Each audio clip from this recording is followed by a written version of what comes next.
Iran மீது America, Israel இணைந்து கடந்த பிப்ரவரி 28 தாக்குதல் நடத்தியது. இதில் 2000த்திற்கும் மேற்பட்ட ஈரானிய மக்கள் இறந்தனர். தொடர்ந்து ஈரான் கட்டுப்பாட்டில் உள்ள ஹார்மோஸ் நீரிணை மூடப்பட்டது. உலக நாடுகளுக்கு தேவையான கச்சா எண்ணெய் செல்லும் மிக முக்கியமான கடல் வழிப்பாதை இது. இந்த பாதையை ஈரான் மூடியதால் உலக அளவில் எரிபொருள் தட்டுப்பாடு உண்டானது. இந்த கடுமையான மோதல் போக்கு 40 நாட்களுக்கும் மேலாக நீடித்தது. இதற்கிடையே ஏப்ரல் 8 2 வாரம் போர் நிறுத்தம் அறிவிக்கப்பட்டது. இதனால் சர்வதேச அளவிலான பதற்றம் சற்று தணிந்தது. தொடர்ந்து ஈரான், அமெரிக்கா இடையே நிரந்தர போர் நிறுத்தம் மேற்கொள்வது தொடர்பாக பாகிஸ்தானில் 21 மணி நேரம் பேச்சுவார்த்தை நடத்தப்பட்டது. இதில் அமெரிக்கா மற்றும் ஈரான் தரப்பில் உயர்மட்ட தலைவர்கள் பங்கேற்றனர்.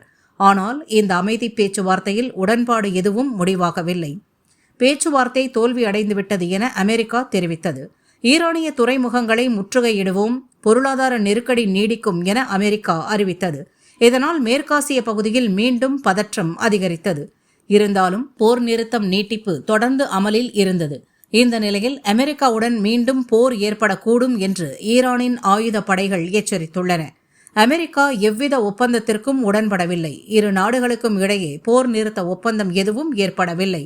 அமெரிக்க அதிகாரிகளின் செயல்களும் அறிக்கைகளும் ஊடகம் சார்ந்த நோக்கிலேயே உள்ளன. அவர்கள் கச்சா எண்ணெய் விலையை குறைக்கவே முயற்சிக்கின்றனர். அமெரிக்கா தனது உடன்படிக்கைகளை சரியாக பின்பற்றவில்லை. எந்த நேரமும் போர் மீண்டும் தொடங்க வாய்ப்புள்ளது. அமெரிக்காவின் முட்டாள்தனங்களை எதிர்கொள்வோம். நாங்கள் எதற்கும் தயாராகவே இருக்கிறோம் என ஈரான் ராணுவ அதிகாரிகள் தெரிவித்துள்ளனர். இந்த இரு நாடுகளுக்கும் இடையிலான போர் பதற்றத்தால் சர்வதேச சந்தையில் கச்சா எண்ணெய் விலை உயர்ந்து வருகிறது. இதனால் இந்தியா உள்ளிட்ட பல நாடுகளில் பெட்ரோல், டீசல் விலை அதிகரிக்கலாம் என அஞ்சப்படுகிறது.